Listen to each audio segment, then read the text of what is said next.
Hello, everyone. This is Rick, and welcome to Astral Club. This is questions and answers number 28. And these questions come from the ones that you were kind enough to leave for me in the comments section for the My Grey Alien Abductions episode, My History with the Master, Astral Projection Targeting, and Ghost Planet Obsidian.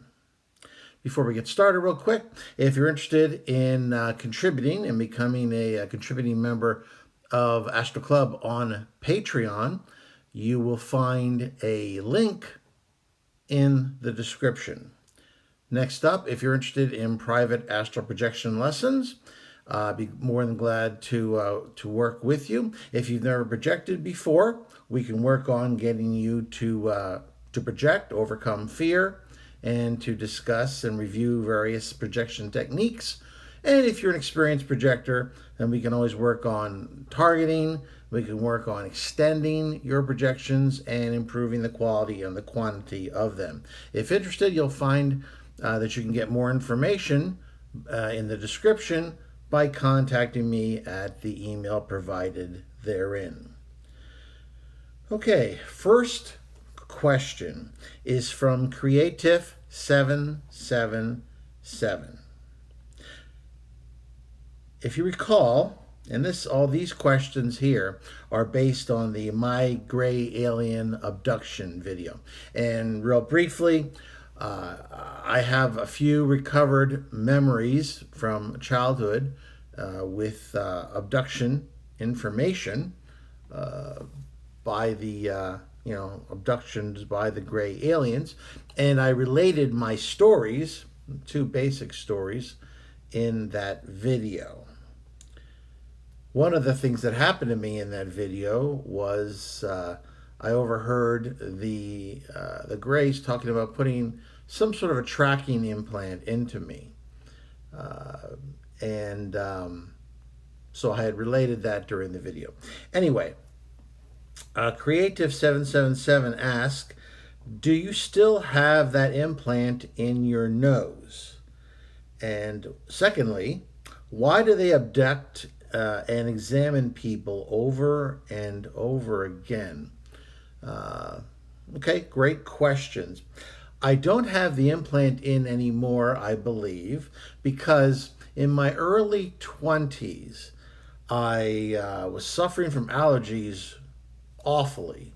I've gotten a lot better over the years, but back then it was just awful. Sneezing, eyes watering. It was just horrendous. In one particularly violent sneeze, probably the most violent one that I've ever had in my lifetime, a little BB came off into the tissue, and there was a little bit of actual tissue associated with it, i.e., tissue from my body, not from the Kleenex box. But the actual little BB was like a little metal round, basically like an air gun sized BB pellet. And they're around 0.17 inches in diameter, or about 4.5 millimeters in diameter. So they're fairly small. This was perhaps a little bit bigger than that. And there was these little wires that were extending from it. Now I was on my way to work, and I had to be out the door. So I left it in my tissue on my bureau. I said, well, I'm going to deal with this when I get home. Unfortunately, when I got home, the tissue was still there on my bureau, but there was no trace of that little piece of metal, which I believe was some sort of an implant, because I was not one of those weird children who stuff things up his nose. That was never a hobby of mine. So my theory was that this was some sort of an implant, and somehow it was retrieved. Next up, why do they abduct and examine people over and over again? Well, I know we humans, when we work on subjects like white mice, we will examine them, inject them with a number of things. We will study them over their lifetime. Then we may study the genetics and of their offspring over a number of generations. One of the reasons why mice, white mice in particular, that are laboratory bred are very valuable is because they have very short lifespans, but they also have a lot in common with our genetics. So that together with their very short lifespan, you get to follow along their whole genetic line, and you can examine and do various experiments, and you can see in a fairly short period of time how it affects their particular genetic inheritance. And I think that essentially that's what they're up to. I believe that these types of abduction experiences occur in families. And I know my daughter had some weird experiences as well. So that's my best guess as to what's going on there. Number 2, Coom Coom. Number 2, do you feel fear during astral projections?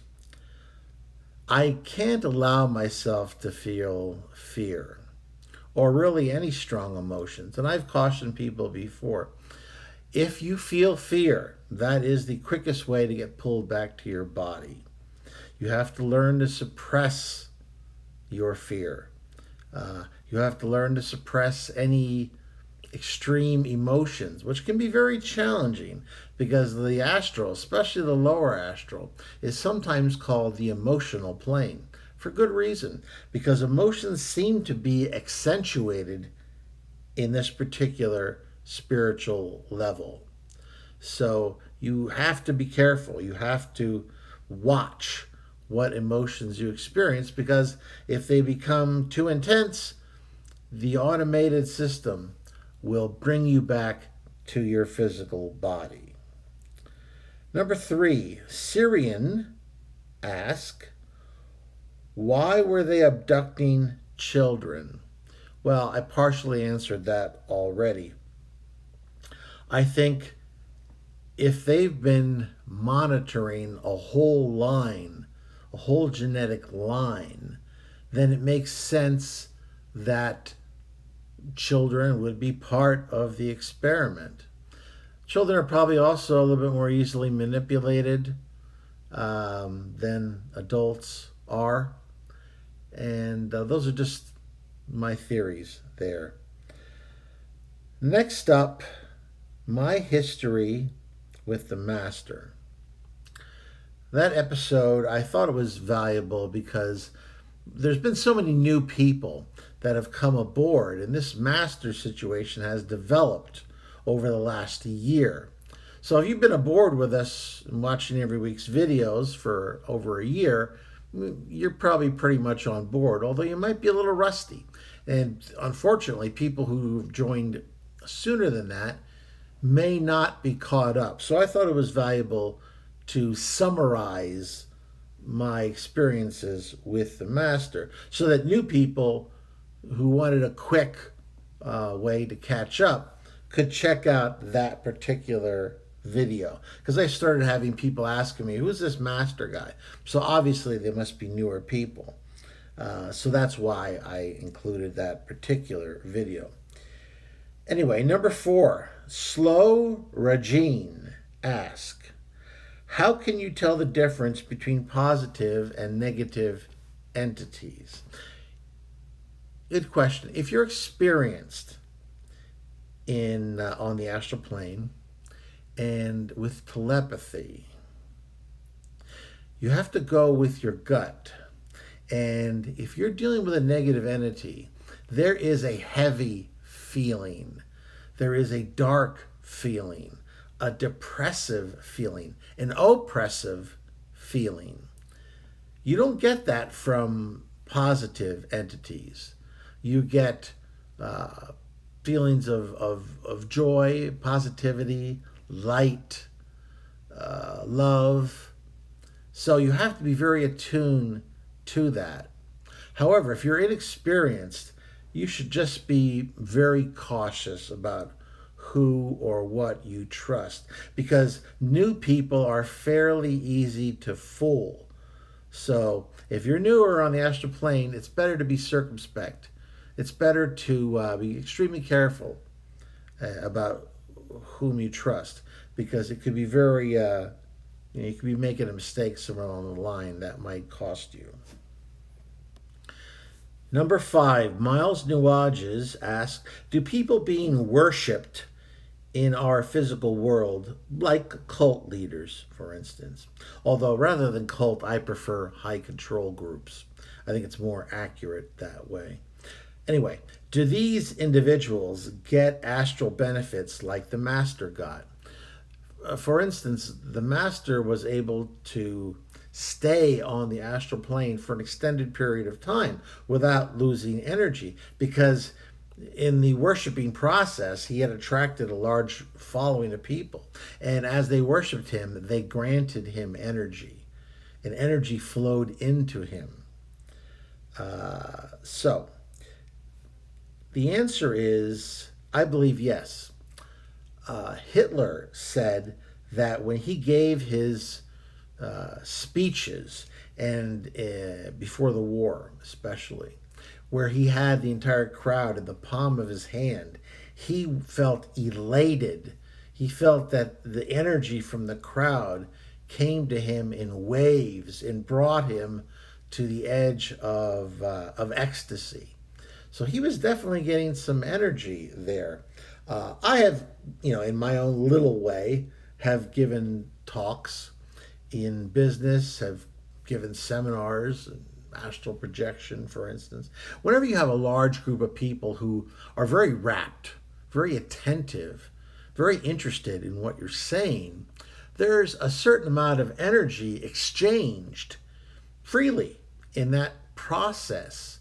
So I know even after a whole day of talking about astral projection, doing exercises, and answering questions, I wouldn't be tired at the end of the day. I'd be filled with energy, and I think that's just part and parcel of the process of teaching people who are very interested in a particular subject, and there's just that energy exchange that occurs. Of course, the master wasn't giving anything in return. He was acting as a parasite and just taking the energy, so it was only headed in one direction there. Number 6, Jamik Jackson. What did the master first look like when you saw him controlling those worshiping him? I've noticed that he looked differently to each individual. The monks saw him, interestingly enough, as a hooded monk. I talked with some of the people we freed. One of them saw him as like an evangelist preacher. Another saw him as an Indian type yogi, and yet another person saw him as a Buddhist monk.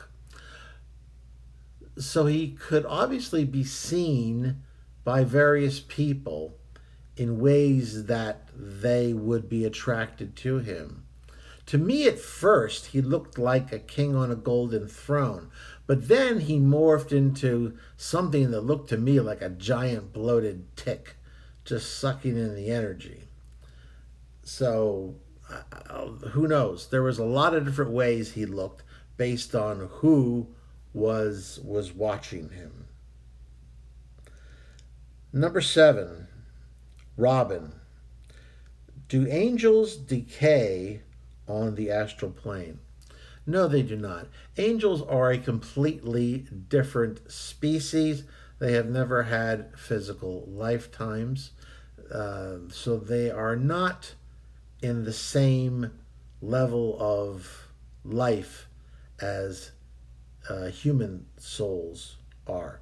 They have a whole different evolution, which I don't pretend to understand. But I do know that they can exist eternally and have existed eternally in that spirit form, and they do not need to fear losing energy on the astral.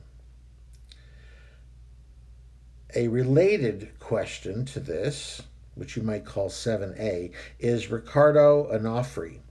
Were angels ever incarnate on the physical? I guess I just answered that. They never were. And I'll just comment on my beliefs or what I think of these angelic beings. Now, I'm a big fan of my particular angel. We get along very well. Many of them, though, appear to me to be a bit imperious and a bit dismissive of humans. That's just my opinion, though. Number 8, John Martin. Was the war in Ukraine inspired by the whispers of the Master? I think it may very well have occurred with his assistance. I believe Putin's was susceptible to subtle influence by an entity like the Master.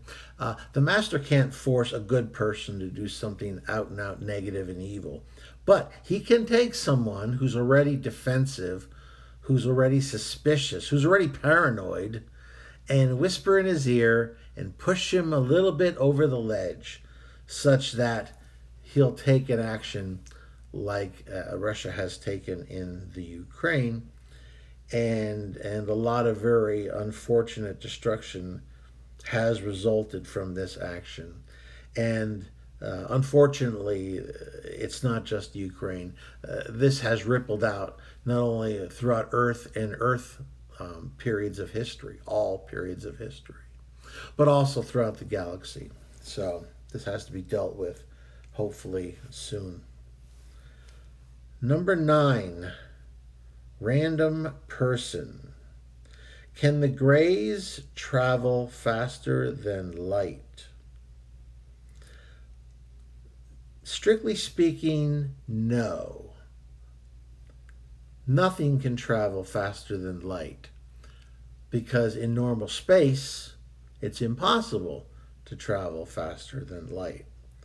However, the Greys have a gravitic type of drive that manipulates time-space and also uses wormholes to shortcut spaces in the galaxy. So they can dramatically shorten travel times. And you might think, oh, they can travel faster than light. No, they can't. It's just that they know how to take shortcuts. Next questions came from Astral Projection Targeting for Beginners. Real briefly, I just discussed some of the best ways that that new people who are astral projecting, how they can get where they want to go. What's the best way for them to target their goals? Bottom line, I said line of sight was the best way to do it. In other words, if you can see it, even from a high place up in the sky, then it's easier for you to concentrate on going to that particular place because you can see it. And so it's just a lot easier for a new person to concentrate. Andy Marzano asks, do you ever end up in the past or future when you project to your childhood home? I've mentioned on a number of occasions that many times I'll leave my body and the next thing I know when I regain consciousness is that I'm in my old bedroom in my childhood home. Now, my parents are, luckily, they're both still alive, well into their 80s. So I'm very fortunate. So when I appear there, it's normally, I believe, in the present. But there's been a number of times when I have popped up there and I've noticed the furniture as being very much in the past. There's been a couple of times when I have seen people living there who are definitely not my relatives, so I must be seeing the future because my parents are the only people who've ever lived in that house. Number 11, Blues Tig When I try to project, he says, I get caught up in feelings, and 50% of my consciousness I feel inside my physical body, but the other 50% I'm outside of my body in the lower astral. Uh, he wants to know, how can I get all the way out to full astral projection? Well, bilocation, which of course means having a sense of being in two different places at the same time, which is what we're talking about here, is quite common in astral projection, especially in the earlier stages. My recommendation, and this is a very common problem, by the way, my recommendation is review the video that said was called 5 Steps to Full Astral Projection. And I think that will be very helpful in assisting you to get all the way out. Number 12, Eric Best. How do we learn to project our consciousness? So this is kind of related to the prior question. Well, in that case, I guess I'll get a brief overview of the 5 steps to full astral projection. The first step is pranayama breathing. That is a regulated breathing where you breathe into a certain count, hold to another count, breathe out to a certain count, hold to that count. I don't want to get into the different counts. Just watch the video and it'll show you how to do the proper breathing. Then, after you have done that pranayama breathing for a period of 5, 10, whatever it takes, for you to have a shift in consciousness, you'll enter a meditative state. Once you enter the meditative state, then there's a variety of exercises. The first is you put an object like a plain candle in front of you and you stare at it till you have the image. Then you close your eyes and hold that image in your mind's eye for as long as you can. If another thought, an outside thought, intrudes, open your eyes, start over again. If the image disappears from your inner eye, open your eyes and do it over again. Eventually you'll find that you have an easier time keeping that one vision, that one thought in your mind, to the exclusion of all those other thoughts. That's the first stage.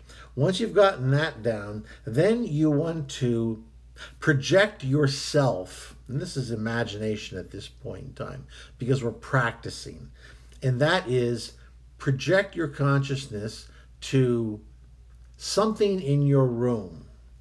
And this time you want to see the room, experience the room as that object. So if you're lying on the bed and there is a lamp across from the bed, then you want to be that lamp.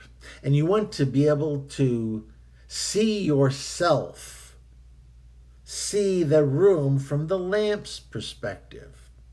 This is one of the best exercises for visualization.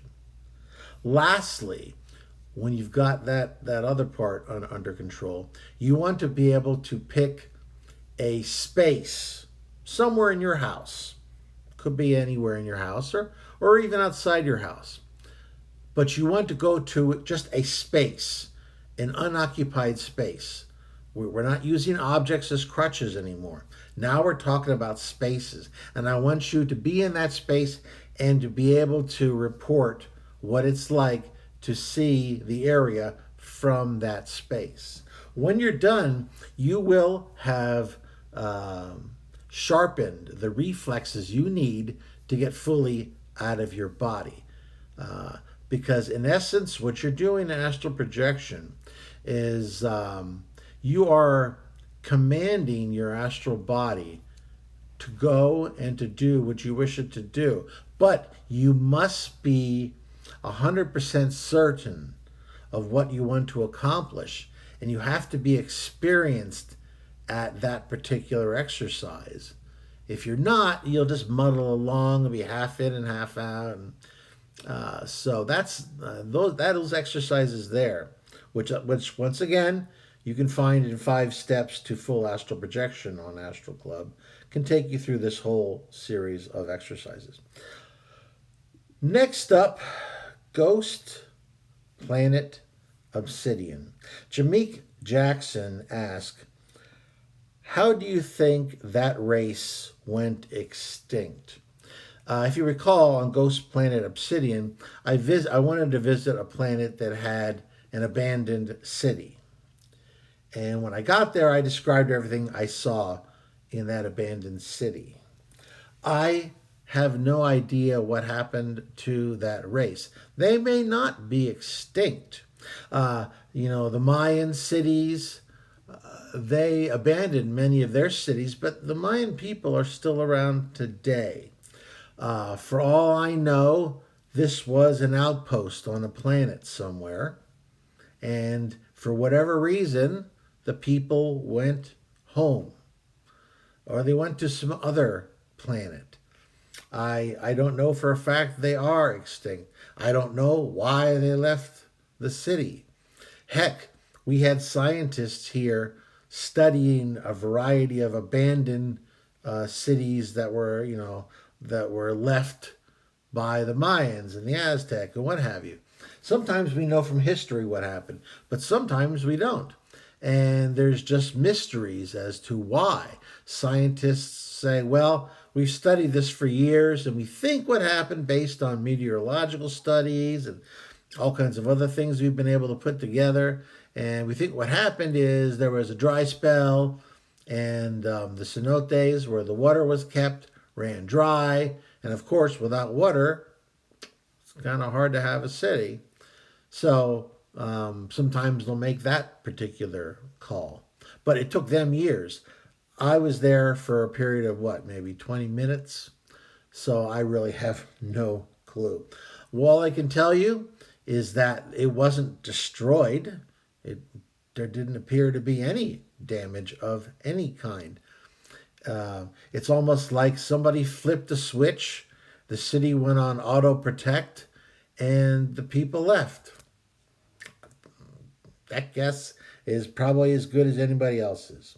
Okay, and lastly, we've got Kip Road. Can life exist on some planets that appear lifeless in our dimension? Most definitely. There are planets in the third dimension or physical plane which cannot support physical life. They're just too hostile. They're too hot. Or they're way too cold. Or there's no flowing water. But there can be extra dimensional life that exists in a different energy sphere associated with that planet. So, certainly fourth dimensional life is possible on many planets that would not support your typical third dimensional life. Well, that's all we have for this particular episode. If you liked it, please hit the like button. Share it with those of like minds. Subscribe if you haven't already. If you have, make sure you hit that bell so you're notified when the Wednesday at 2 p.m. and the Saturday at 8:15 a.m. videos are released. And of course, that is Eastern time, which is the same as New York City time. And keep those questions and comments coming. They may end up making it on a future question and answer episode. And as always, this is Rick, and I will see you on the astral plane.